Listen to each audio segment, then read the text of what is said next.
Right, so today we are going to look at the rise of Napoleon. I think the French Revolution is now done and dusted. It's now working as our foundation to this area that we are going to deal with. Yes.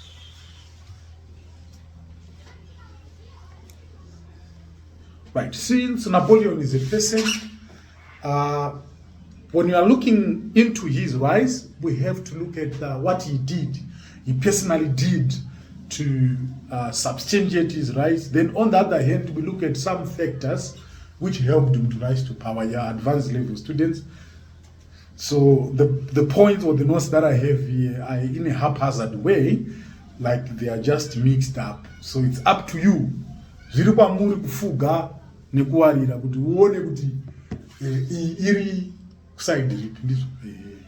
But I think I shared the notes in your inboxes before the lesson, like 30 minutes before this lesson. I shared the stuff in your inboxes.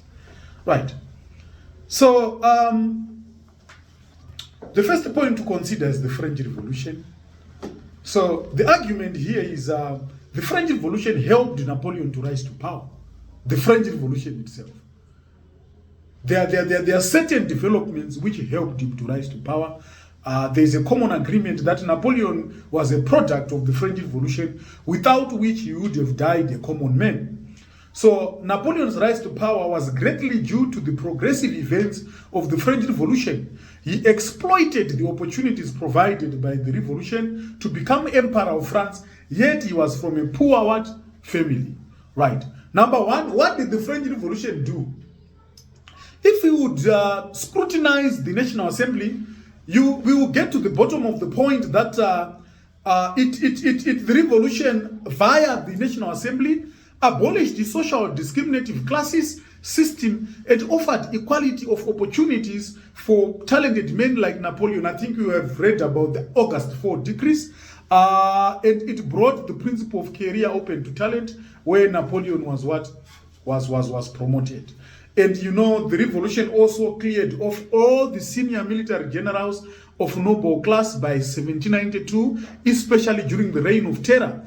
This created a vacuum, or this created a chance for a young artillery officer like Napoleon to come to power.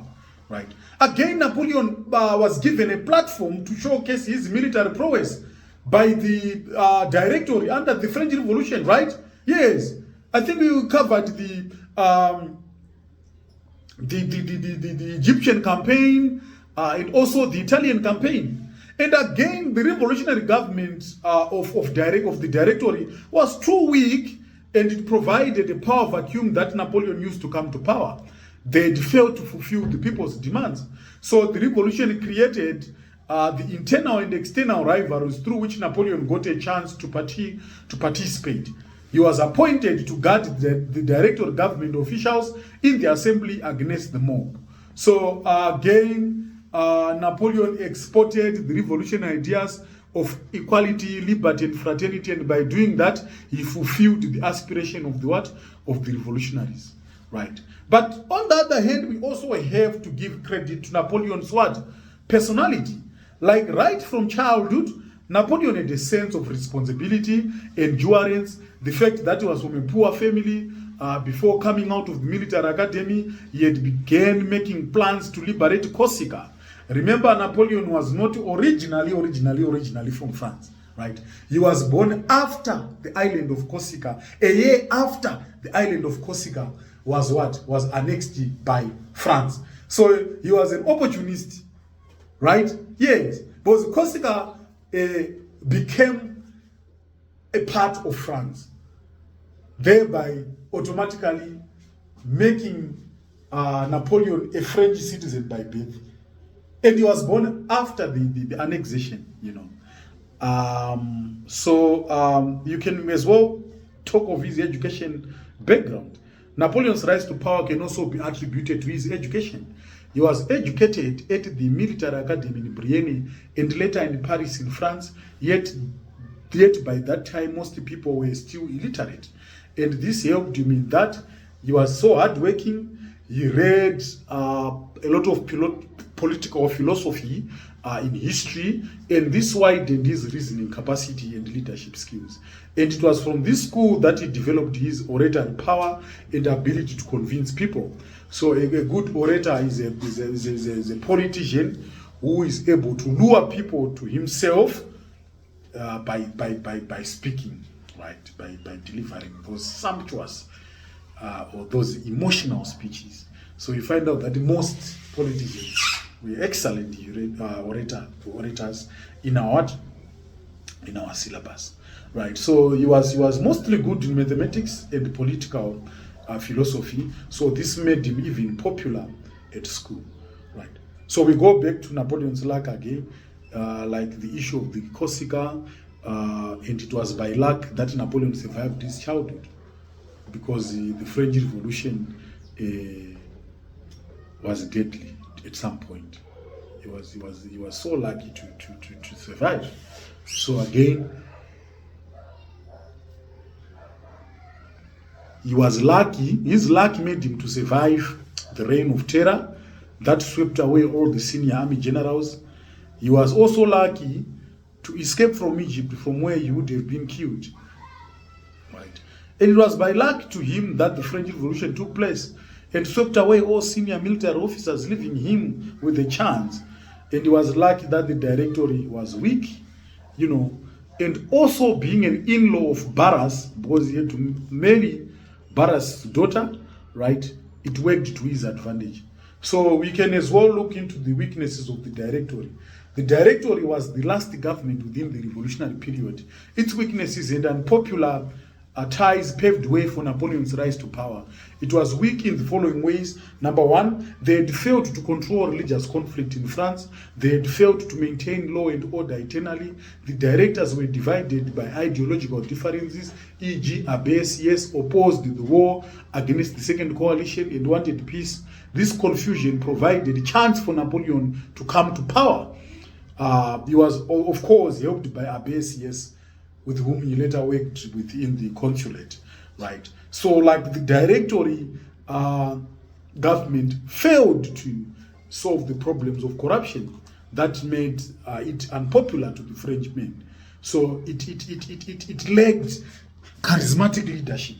Like it failed to provide a strong personality to lead. So Napoleon took cognizance of those loopholes and rose to power. So we can also acknowledge his association with the men of influence. Like he associated himself with the influential figures. Like Napoleon's rise to power was due to his close personal relationship with the leaders of the French Revolution. His involvement in the French Revolution brought him closer to the revolutionary leaders and politicians like Robespierre, directors such as Barras, ABCS, and Roger Ducos. This led to his rise to power. So Napoleon, later on, you find out that during the period of the directory, he hanged around a lot with those directory leaders, because he wanted to. Because when you become closer to someone, you can easily see their strengths and weaknesses. That's why most people are advised not to be closer to some people. Yes. Yes, because you need to do when you are very close to one. So that closeness with those directory politicians gave him a chance to exploit their weaknesses and introduce him to political science that became the cornerstone of his rise to power. His close relationship made him to attend most revolutionary rallies, from where he got the skills of organizing and addressing political rallies. So his association again won him support from ABCS, that led to the successful coup in 1799, hence his rise to what? To power. Napoleon we also have to respect his ambition.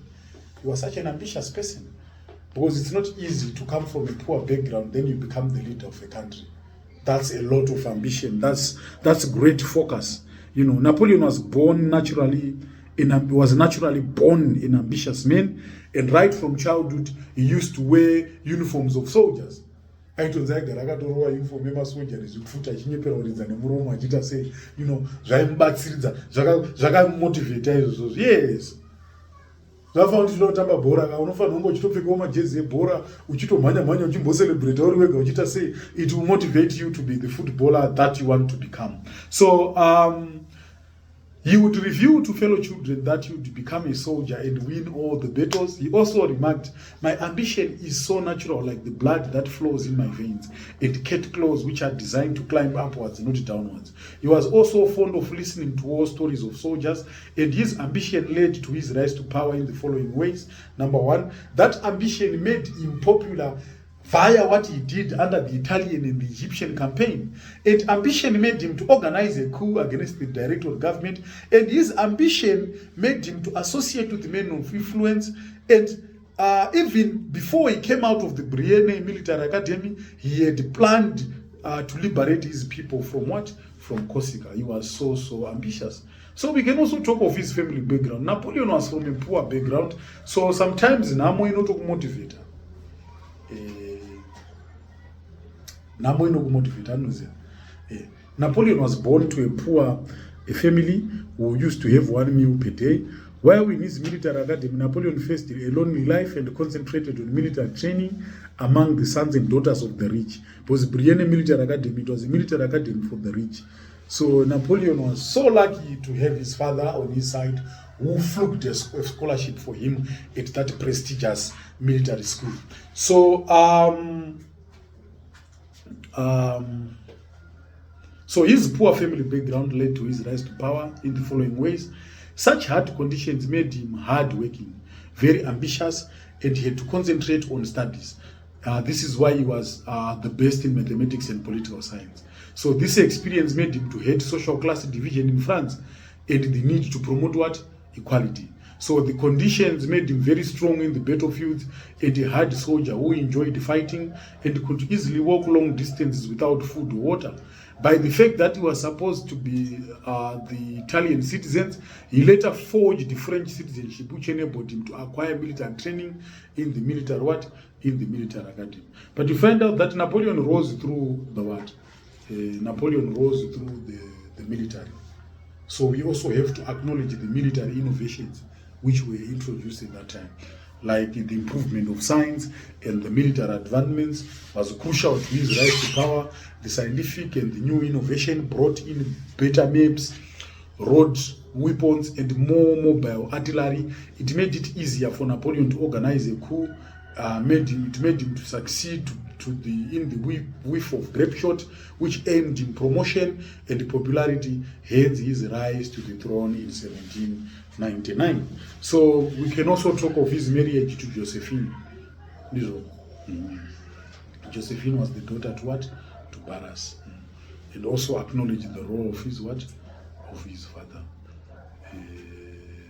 Those people played a crucial role for his rise.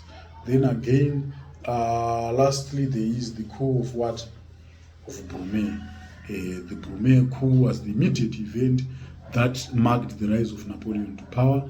Napoleon conspired with other directors, Barras and Abbes, yes, and they helped him to organize a coup and overthrow the Directory government. So this created a political vacuum through which Napoleon fueled, thereby rising to power. So I think I explained everything here in short, but you have to read further and also try to stick to my facts ekuti nezvinhu zvakaita kuti aende parise. Ndihati mafactors kuti akamubatsira kuti aende parise. Are they political, are they social, are they economic, So you analyze from what? You analyze from these.